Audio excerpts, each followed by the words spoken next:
Giseli, continúa. Sí, doctor, estoy esperando la pantalla. Calma, calma. Sí. Bueno, estaba hablando de la niña que estaba recibiendo alimentación que no era adecuada para su edad. Y lo que pasó es que esa niña teve una severa desidratación.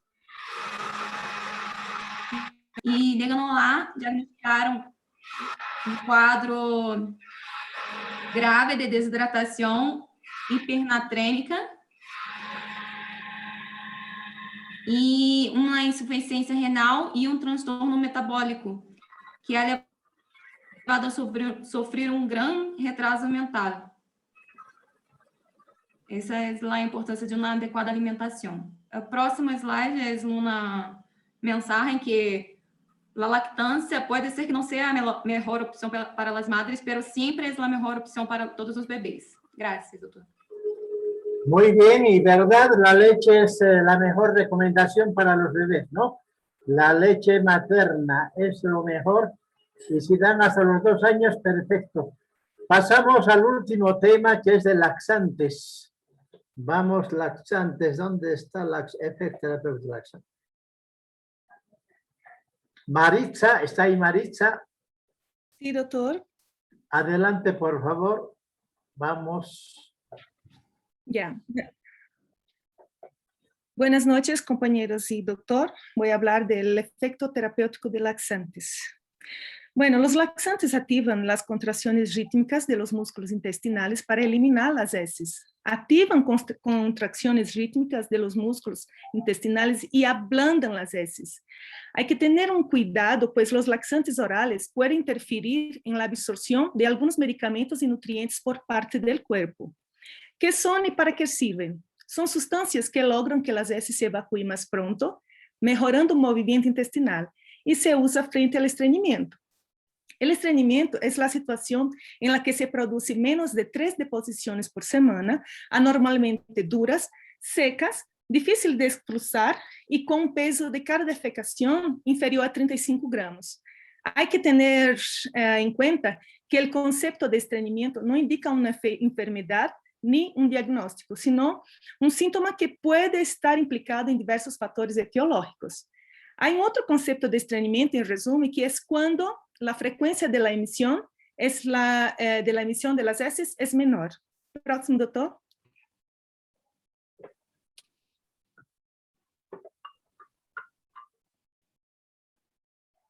Adelante. Los factores etiológicos podemos hablar de las lesiones estructurales del colon y del canal anal, procesos sistémicos como procesos endocrino-metabólicos, enfermedades del colágeno, enfermedades neurológicas y traumatismos. Hay también la ingesta de fármacos, también una deficiencia dietética de fibras como la causa principal del estreñimiento crónico idiopático, y eso es el más frecuente de la población en general. También hay el tratamiento higiénico dietético, que podemos decir que es la adicción de un hábito intestinal regular mediante pautas de conducta, ejercicios físicos, maniobras posturales. Y en relación al hábito alimentario, cabe destacar el papel beneficioso de las fibras, tanto en la dieta como en forma de suplemento. El mayor incremento del peso fecal lo produce la fibra de trigo, seguida de frutas y vegetales. También es fundamental insistir en la ingesta de alimentos ricos en contenido líquido. Próximo, doctor.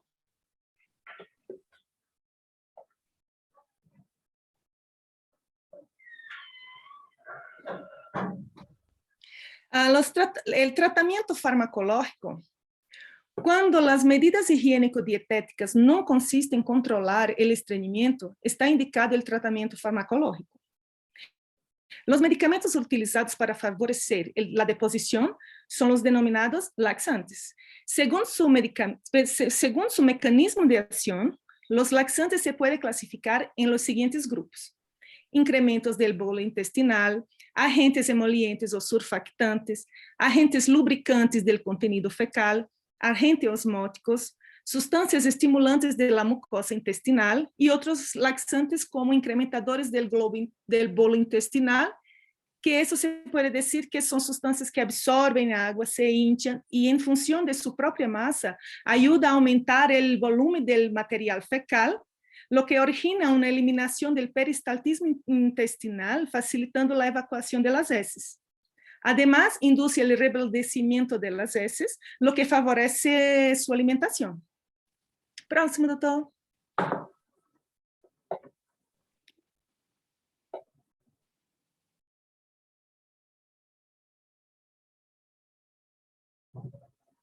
Bueno, los más empleados de ese grupo son metilcelulosa, agar y semillas de planta govata. Se administra por vía oral antes de las comidas y con abundante cantidad de líquido. Comienza a actuar entre los 12 hasta 72 horas, aunque en ocasiones tardan en hacer efecto hasta 3 semanas. Algunas dosis orientativas podrían ser de plata novata de 3,5 hasta 10,5 gramos por día y de la metilcelulosa en cápsulas de 500 miligramos de 3 hasta 5 gramos por día. Estos preparados son útiles en el estreñimiento simples, sin enfermedad asociada o en estreñimiento por enfermedad diverticular o en síndrome de colon irritable, embarazo y posparto, dietas bajas en fibras y en general en pacientes que deben evitar esfuerzo en la evacuación. Por eso se indica estos más naturales. Y por eso también que tarda más los efectos, porque tiene que ser natural del cuerpo. Bueno, con efectos secundarios a eso se destaca la sensación de plenitud, distensión abdominal y flatulencia, y se suele ser transitorios esos. Y la única contraindicación que existe es la obstrucción, no, doctor, es antes. Y la única obstrucción intestinal que existe, la única obstrucción intestinal orgánica que puede aparecer si existen enfermedades intestinales como adherencia, estenosis, ulceraciones, esclerodermia, neuropatía autónoma.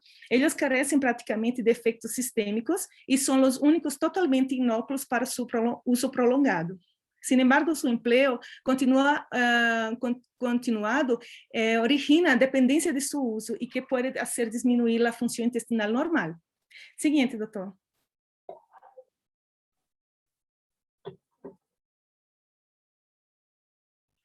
Bueno. Adelante. Ahora son los tipos anión, mezcla del componente graso de las heces con el componente hidrófilo, ablandando y lubricando así el bolo fecal. Estos agentes emolientes también pueden estimular la secreción de fluidos y electrolíticos en el colon. Los agentes emolientes están especialmente indicados en pacientes con hernia abdominal, con hipertensión grave o problemas cardiovasculares, como también posparto, pacientes que hayan sufrido cirugía anorrectal o afectados también por hemorroides. Y son contraindicados en caso de síntomas de apendicitis, de náuseas o vómitos, en situaciones de dolor abdominal de origen desconocido también. Y bueno, además de eso, hay el docusato sódico. El docusato sódico es el más empleado de este grupo, produce sus efectos de 24 hasta 48 horas después. Se administra por vía oral en grajeas de 100 miligramos, pero puede hasta 500 miligramos al día. Aunque es aconsejable su utilización por vía retal, debido a que inhibe la secreción de bilis y puede lesionar la mucosa gástrica, dando lugar a náuseas, a vómitos y anorexias. Devido a que não há estudos reprodutivos adequados em humanos com esse docusato, doutor, devem tomar-se as precauções se empieza durante o uso en el embarazo. Siguiente, por favor.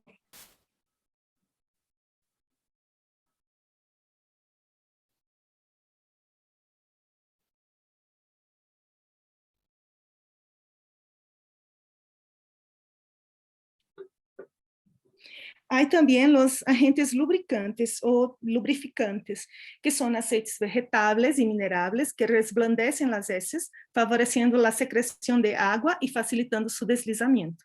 Hay también el aceite de parafina, también llamado de vaselina líquida o de parafina líquida, que actúa recubriendo las heces con una capa de aceite que impide la absorción intestinal del agua y así ablanda las heces, favoreciendo su deslizamiento. Hay también los laxantes osmóticos, que son solutos de escasa absorción, que ejercen atracción osmótica del agua hacia la luz del intestino. Y ellos se clasifican en dos grupos, que son los salinos y los no salinos. Los salinos es por vía oral, por su rápido efecto, está indicado cuando se precisa de un vaciamiento rápido del intestino, como cirugía anorrectal, después de pruebas radiológicas de barrio, encefalopatías hepáticas, entre otros. En ningún caso, ese tipo de laxante se utilizará en tratamiento habitual del estreñimiento. Y los no salinos, que es por vía rectal, y es en forma de enemas. Cabe dividirlos en dos puntos.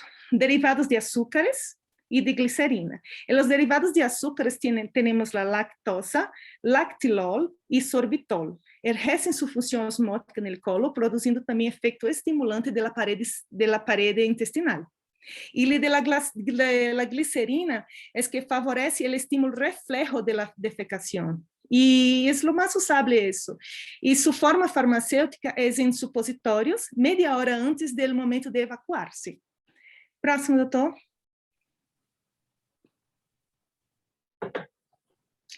Hay también los laxantes estimulantes. Los estimulantes estimulan directamente las paredes del intestino grueso, provocando su contracción y desplazamiento de las heces. Promueve la acumulación de agua y electrolíticos en la luz del colon e incrementa la permeabilidad de la mucosa. Son muy útiles en el estreñimiento secundario a la administración de opiáceos, pero su empleo no debe ser muy prolongado porque las dosis excesivas producen dolor abdominal cólico y diarrea. Está indicada en casos de estreñimiento transitorio como una impactación fecal y como preparación quirúrgica y exploratoria también. Y se clasifican en derivados antraquinónicos, derivados del difenilmetano y aceite de ricino.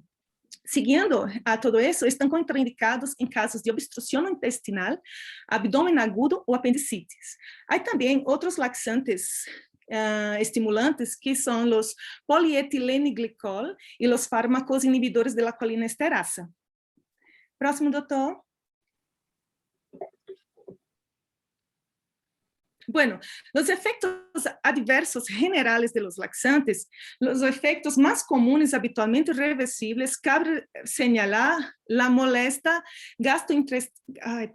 molestias gastrointestinales, como náuseas, vómitos, cólicos abdominales, diarreas, flatulencias y alteraciones hidroelectrolíticas, como pérdida de potasio, de sodio, deshidratación y cuadros de malabsorción.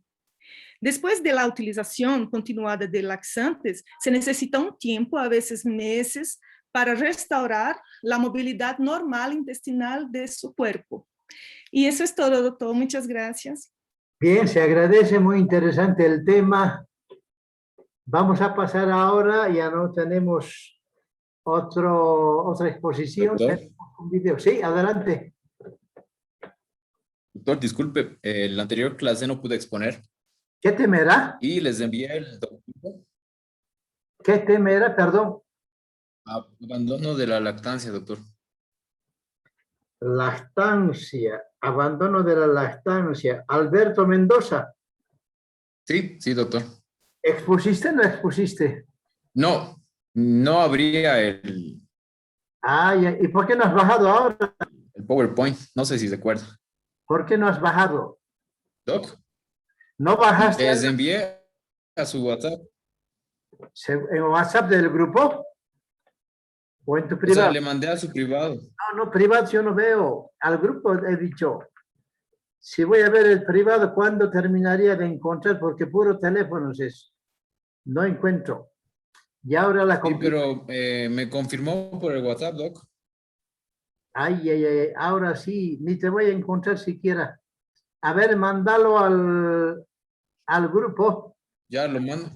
Ya los envío al grupo, Doc. Ya Deme se un pudo. momentito. Ya, voy a ver aquí al WhatsApp tendré que entrar. Ojalá me abra WhatsApp, a ver si ya no acepta pues, esta cosa. Wow.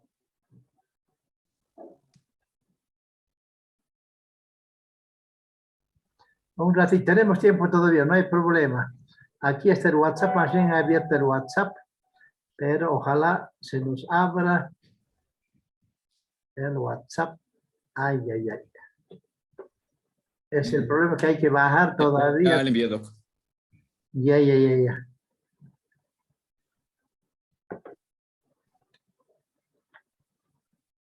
WhatsApp. No.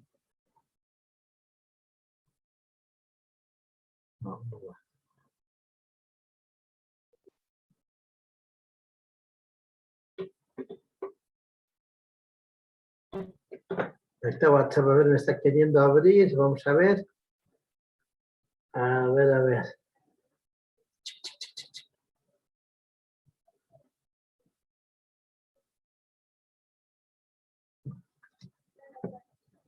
Aceptar. Ay, Allah acá. No quiere. Ahí está, ahora sí. Ya, WhatsApp me abrió recién. Me está abriendo recién el WhatsApp. Es el problema si no suben más antes. Ay. Pensé que eras Orellana. Ya me estaba acordando, pero si está en el temario, dije yo. A ver, ya, enseguida. No hay problema, tenemos tiempo. Tenemos 20, 40, no, 30 minutos. Ahí hay tiempo todavía.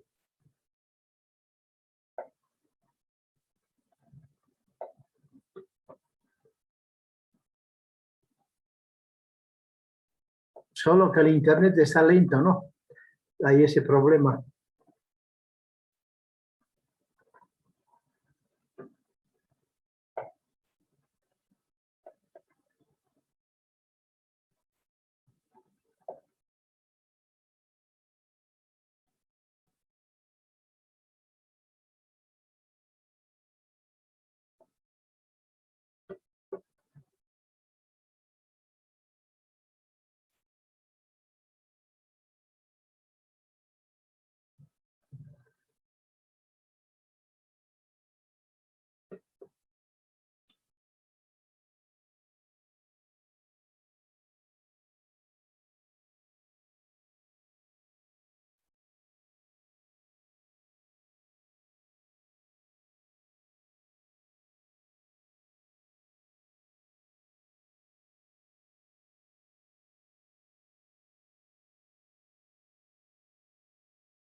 Ay.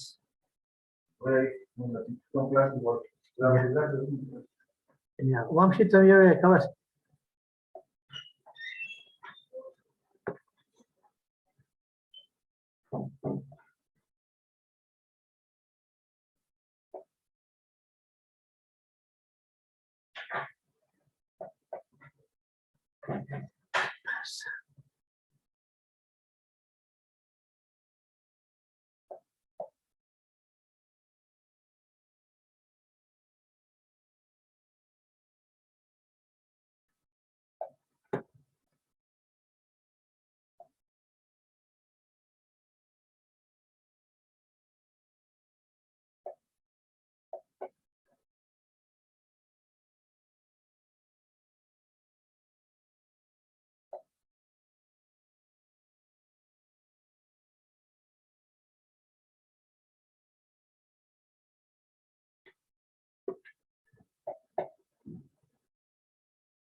Ya va a subir, ya va a subir. Calma, calma.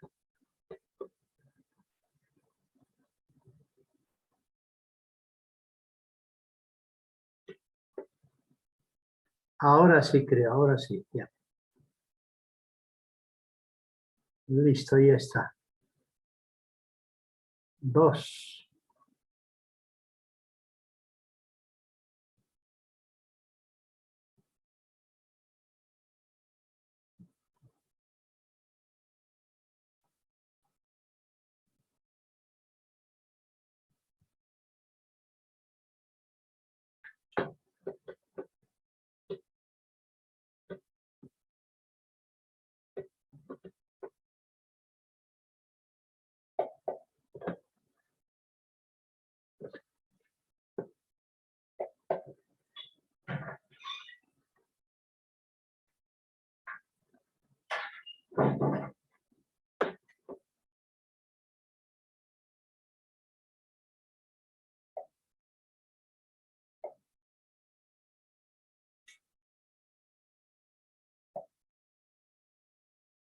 Adelante, Mendoza.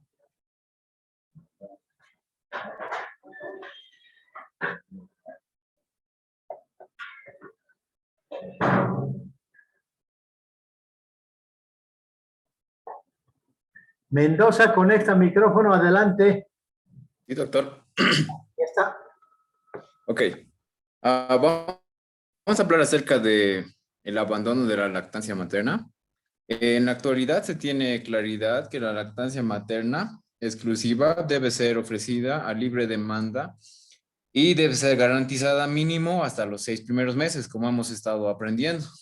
Esto para asegurar el crecimiento y el desarrollo del infante e incrementar el vínculo emocional y afectivo en el binomio madre-hijo.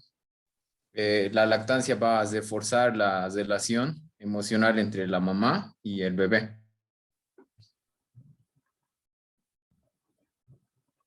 Lo proporciona protección contra las infecciones infantiles. Esto por todos los nutrientes y también los anticuerpos que se encuentran en la leche materna. La maloclusión favorece una mayor inteligencia, promueve el desarrollo antropométrico y motor. ¿Esto qué quiere decir? Que el bebé va a crecer con una talla correcta y también va a tener un buen desarrollo motor, además de reducir el riesgo de sobrepeso y la diabetes en el infante. Se puede decir que las tasas de duración de la lactancia materna son diferentes en cada país. Esto se debe a la diferencia social que existe de, por ejemplo, no es lo mismo una lactancia, el desarrollo de la lactancia materna en un continente como América o en otro continente como Europa, ya que hay características sociales y culturales que varían de estos diferentes lugares. Los estudios demuestran que aspectos como la edad, las cuestiones sanitarias o la falta de acompañamiento a nivel de atención primaria en el proceso de lactancia pueden influir en el abandono precoz de la lactancia materna, sobre todo en el caso de las adolescentes lactantes. También se ha descrito que el estrato socioeconómico, el nivel educativo y las prácticas familiares y culturales influyen en el inicio y finalización de la lactancia materna y de la alimentación complementaria. Esta parte es muy importante, ya que, por ejemplo, el tema educativo no va a ser lo mismo una madre que haya cursado con mayor nivel educativo que una madre adolescente que tal vez no tiene conocimientos acerca de este tema. Entonces, hay ahí un cierto desbalance, ¿no? Y también el estrato socioeconómico es un punto muy importante que vamos a ver más adelante. Siguiente, por favor.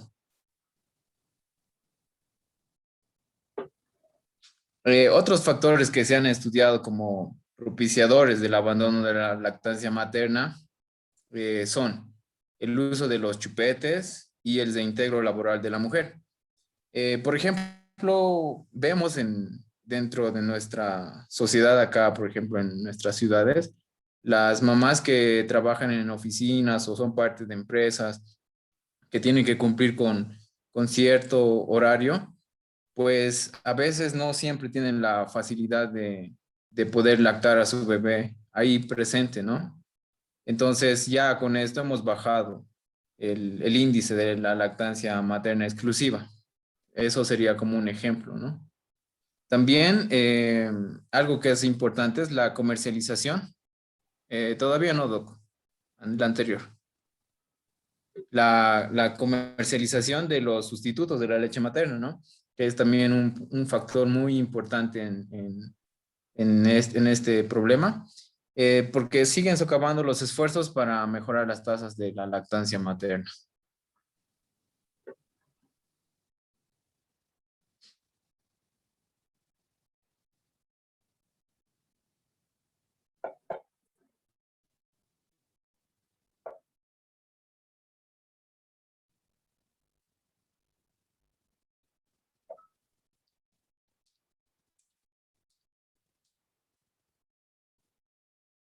Ya, para terminar, vamos a revisar algo de estadística. Esta parte está sacada de la revista médica del año 99, esto es de la ciudad de La Paz, y esto se ha realizado en la encuesta nacional de demográfica y salud. Entonces, se han tomado datos de niños recién nacidos desde enero del 2003 y en base a las preguntas, pues se ha llegado a la siguiente conclusión.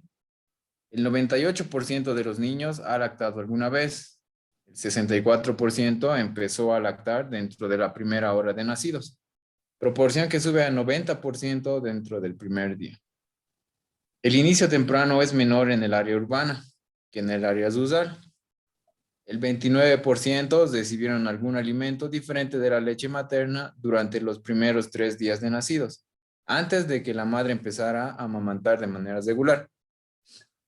Solo el 60% de los menores de 6 meses recibe lactancia exclusiva. Para los niños menores de 36 meses, la duración mediana de la lactancia es de 18.8 meses.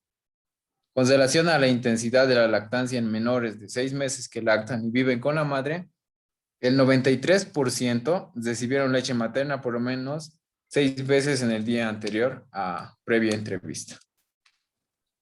Y eso sería todo.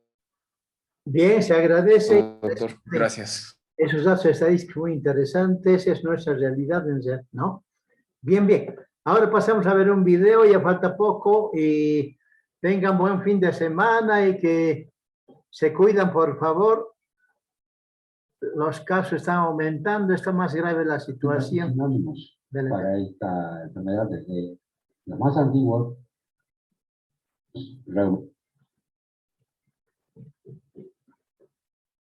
infantil,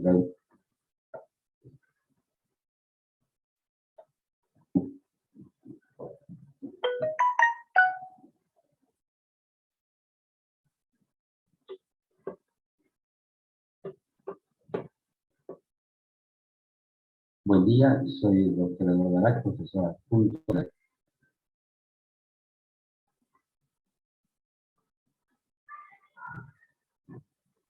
la cátedra de Clínica Pediátrica de la Universidad Nacional de Córdoba. Hoy vamos a desarrollar el tema de fiebre reumática aguda. Existen varios sinónimos para esta enfermedad desde los más antiguos, reuma infantil, reuma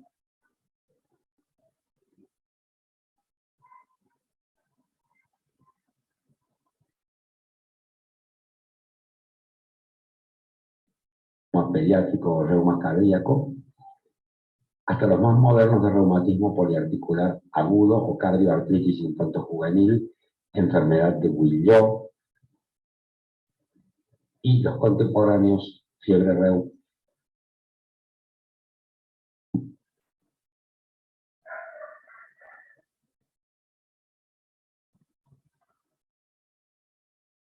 o fiebre reumática aguda. Desde Hipócrates, esta enfermedad fue reconocida diferenciándose la misma por la categoría de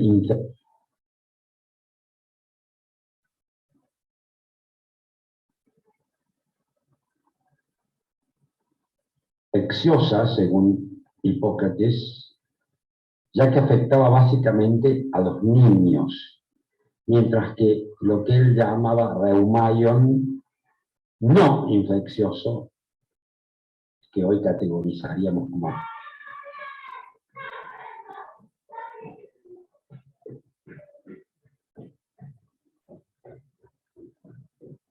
artritis reumatoidea, la reservaba para las alteraciones articulares de los adultos.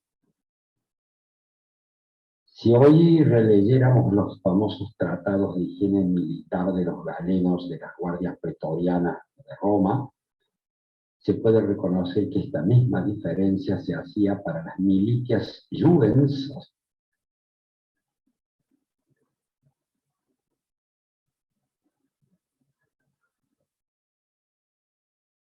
sea, los soldados jóvenes, y las militias veteranae, que eran los soldados obviamente de mayor edad.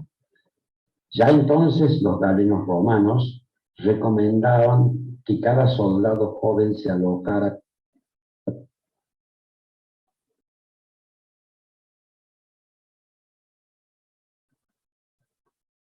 con 5 veteranos, posiblemente para evitar el contagio entre jóvenes, imitando lo que hoy nosotros llamaríamos nuestra inmunidad de rebaño.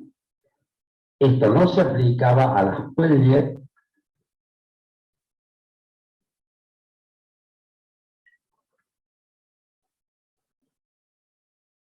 o mujeres adolescentes que sí se seguían infectando, pero esto no era preocupación de los médicos militares, claro está. También notaron estos médicos el efecto protector de climas cálidos en las regiones invadidas por el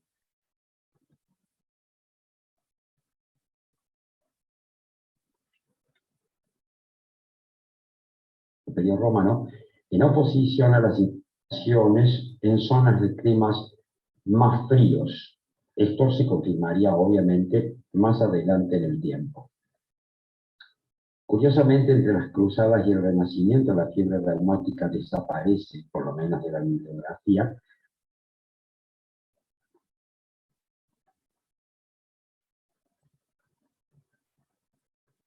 Ante la importancia de dos novedades, la peste negra y el cólera. Nadie prestaba atención al hecho que los agresores, ya fuesen los bárbaros, normandos, y mongoles, no traían ni se contagiaban reumática, posiblemente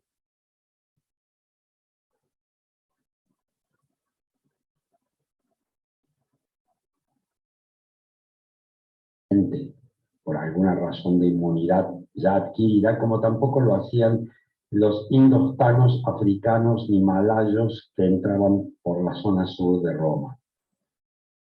Desde 1800 hasta 1945 se nota una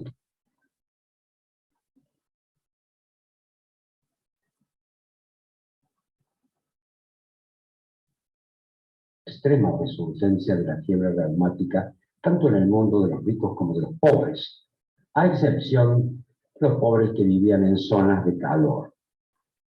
Y aquí que les he preparado mordazmente una entrada al Disney World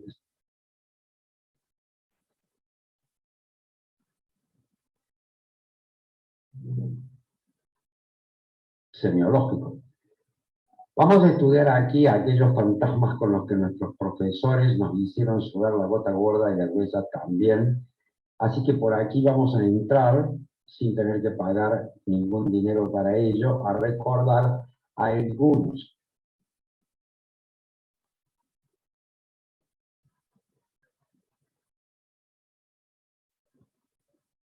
de los médicos que, basándose en sus estudios de fiebre reumática, dejaron su marca en la medicina actual. El primero fue el inglés Thomas Sydenham, Este es un médico británico que en 1620 asociaba el baile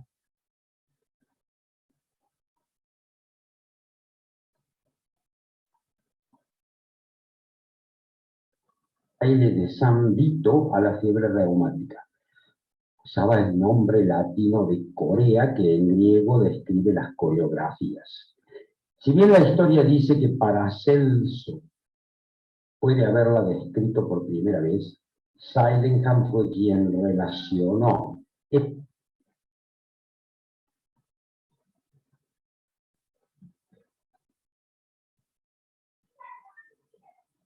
esta forma de Corea menor con la fiebre reumática. Por eso su nombre ha pasado a la historia.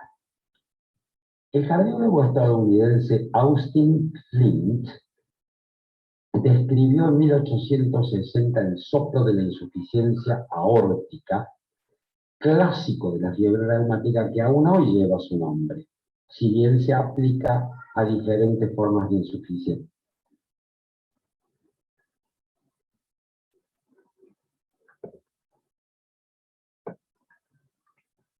aórtica.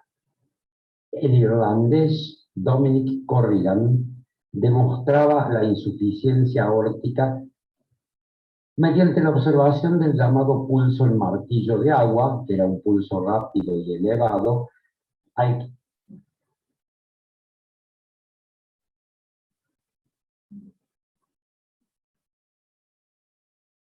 que en el idioma de la época para las ciencias, o sea, el latín, lo denominó Alter y Seller, propio de la carditis reumática aguda. Un contemporáneo, Hodgson, describió el fallo cardíaco reumático crónico.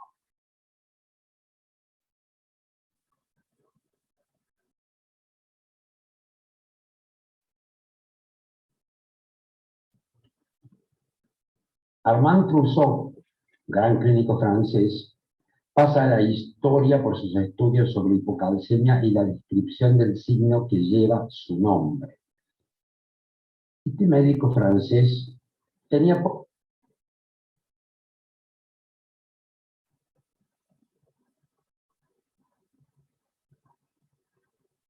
interés por la fiebre reumática que asolaba en ese tiempo.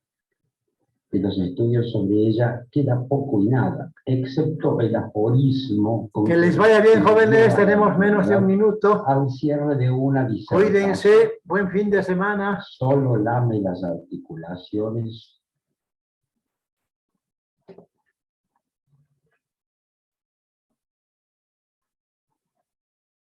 Pero muerde el corazón, frase que hizo y sigue haciendo la delicia de los señores. Otro francés posterior, Jean-Baptiste Guyot, era un cardiólogo que falleció en el año 1881.